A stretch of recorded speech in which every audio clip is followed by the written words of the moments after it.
Veamos la solución al problema número 15. Se pide que para una mezcla como la siguiente se proponga una secuencia de destiladores usando reglas heurísticas. Hay que indicar las reglas heurísticas que se aplican en cada destilador. En un segundo inciso se pide que se proponga una secuencia de destiladores usando el método de Natt-Gidillo. Y por último, se pide seleccionar la secuencia más económica empleando algún indicador del costo de las columnas de destilación. Aquí se nos recomienda que el metilbetacrilato y el agua deben mantenerse juntos. Bueno, primero deben ordenarse los componentes de acuerdo a su temperatura de ebullición. Se obtiene una nueva tabla como se muestra aquí. El orden es este, entonces también se les da un código a cada uno de los componentes para su referencia. El isobutileno tendrá el código A, la metacroloína tendrá el código B, etc. Por ejemplo, aquí el componente isobutileno debe separarse en un flash porque comparado con los demás componentes es un gas a condiciones estándar. Y esto reduce el número de componentes que van a pasar de eliminarse o separarse en el tren de columnas de destiladores.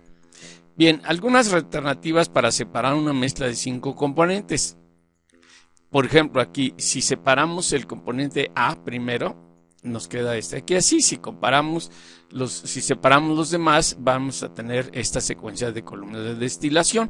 En este caso, esta es una secuencia directa, ya que se están separando por su volatilidad. El más volátil primero, le sigue el siguiente, etc. Esta es otra secuencia.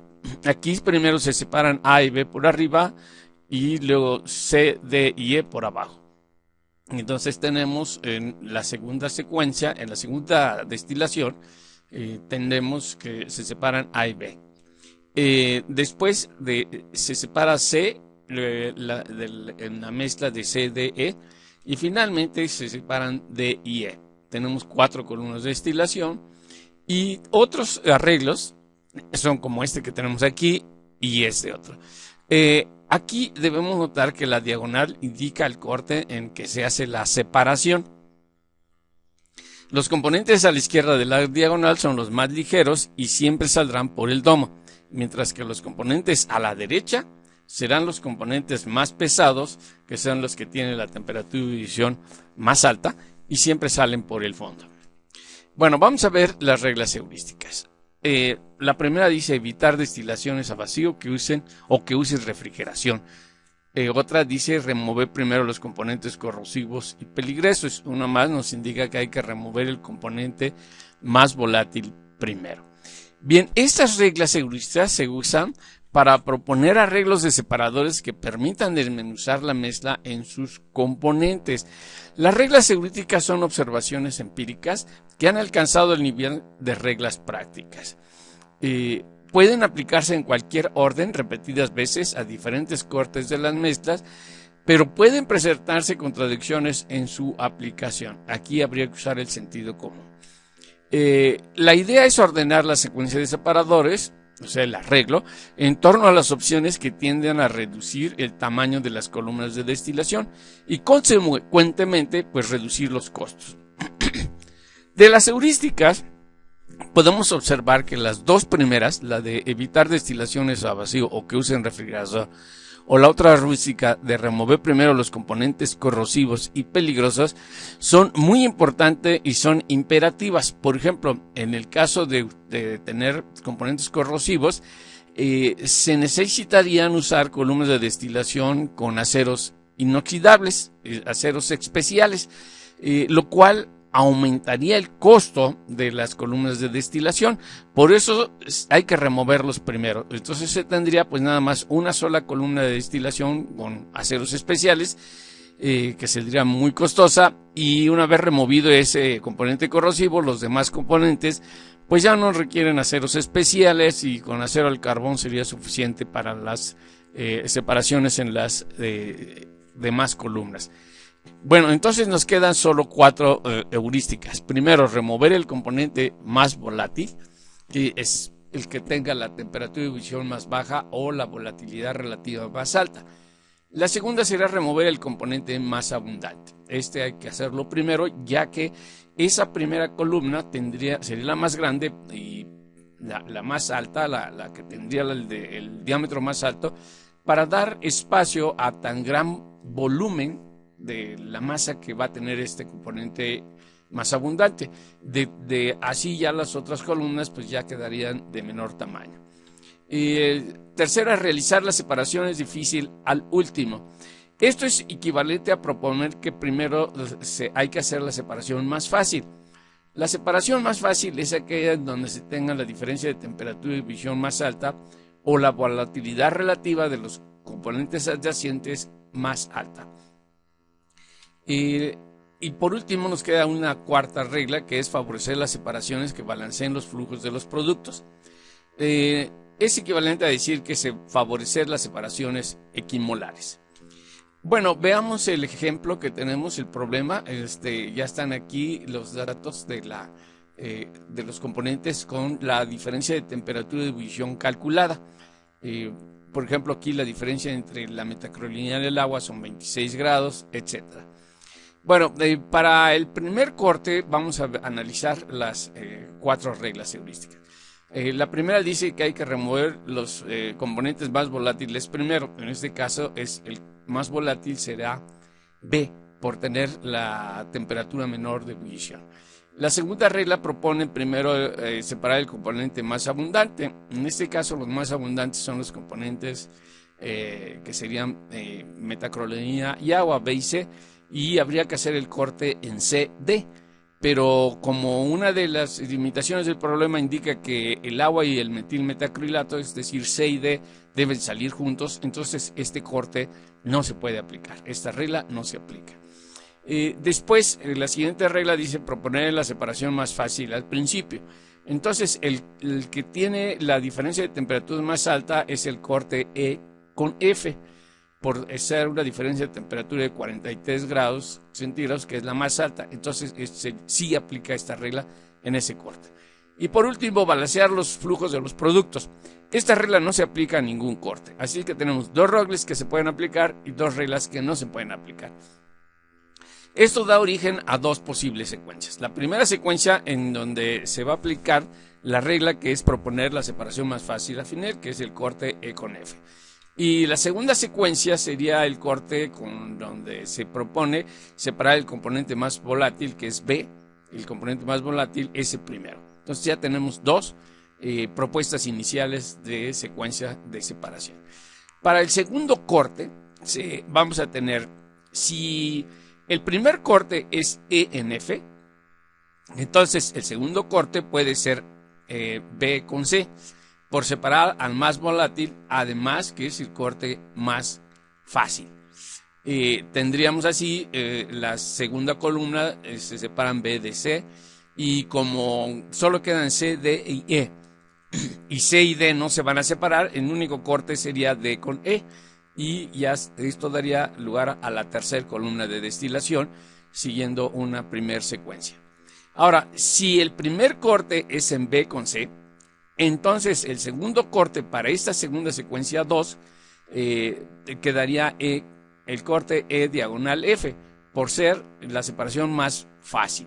Entonces nos quedaría E con F, y finalmente, como no se separan C y D, entonces queda el corte C D diagonal E. Y aquí ya tenemos las 2 secuencias posibles.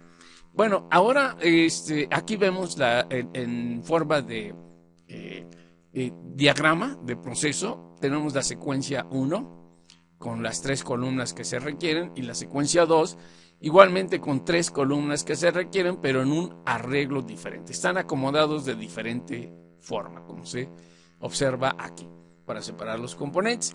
Vamos a compararlas. Para comparar hay varias, se usa el costo relativo de separación. Este fue propuesto por los autores Ruth Powers y Sirola en su libro de 1970, Process Design. El costo relativo de separación se calcula con el flujo de entrada a la columna dividido sobre la diferencia de temperatura de ebullición de los componentes en el corte.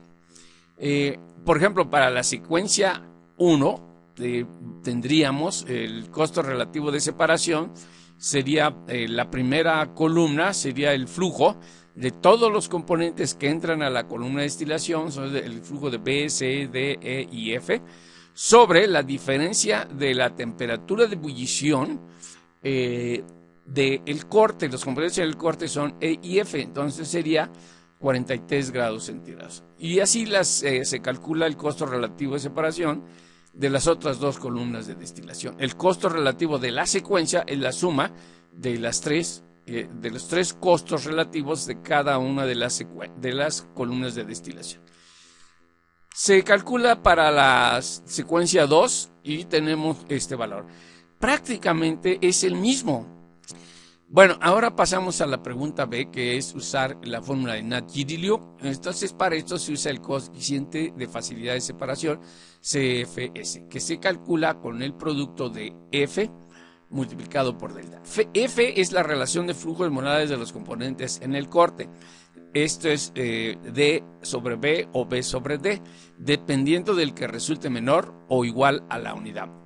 D corresponde a la suma de los flujos de los componentes que salen por el domo, mientras que B es la suma de los componentes que salen por el fondo. Así es que F, uno va a ser mayor que la unidad y otro va a ser menor o igual a la unidad. Siempre debe usarse el que resulte menor o igual a la unidad F. Delta puede tener dos posibles valores. Uno es la diferencia de temperaturas de ebullición de los componentes adyacentes en el corte, siempre que se tengan datos de temperaturas de ebullición. Pero si se tienen datos de la volatilidad relativa, entonces se debe usar la fórmula para delta, que sería alfa menos 1 multiplicado por 100, siendo alfa la volatilidad relativa de los componentes adyacentes en el corte. Al comparar varias secuencias de separación, el corte que tenga el mayor CFS debe preferirse entre los otros posibles. Para eso hay que calcular el CFS de todos los posibles cortes en una secuencia. Bien, veamos en el problema que tenemos, el problema número 15. Se tiene los datos de los flujos de las especies y su temperatura de ebullición. Lo primero que hay que hacer es calcular la temperatura de ebullición. Por ejemplo, para el corte B con C sería 100, que es la temperatura de C, menos 74, la temperatura de B, da una diferencia de 26 grados centígrados. Luego se calcula F. F, recordemos que es lo que se va por el domo sobre lo que se va en el fondo. En este caso, el corte B con C, B se va por el domo, sería 400, mientras que lo que se va por el fondo son los restantes, es el flujo de C, D, E y F, dando un valor 0.300. Bien, calculamos el coeficiente de facilidad de separación, que es el producto de F por delta T. Para el primer valor tenemos delta T de ebullición, son 26 grados, multiplicado por F, que es 0.303, da un valor 7.879. De la misma manera se calculan los otros. Nótese que el valor mayor es 9.085. Quiere decir que el primer corte sería E y F. Se elimina esa hilera de F y se repiten los cálculos de F con los componentes que quedan, que sería B, C, D y E. F ya no se toma en cuenta.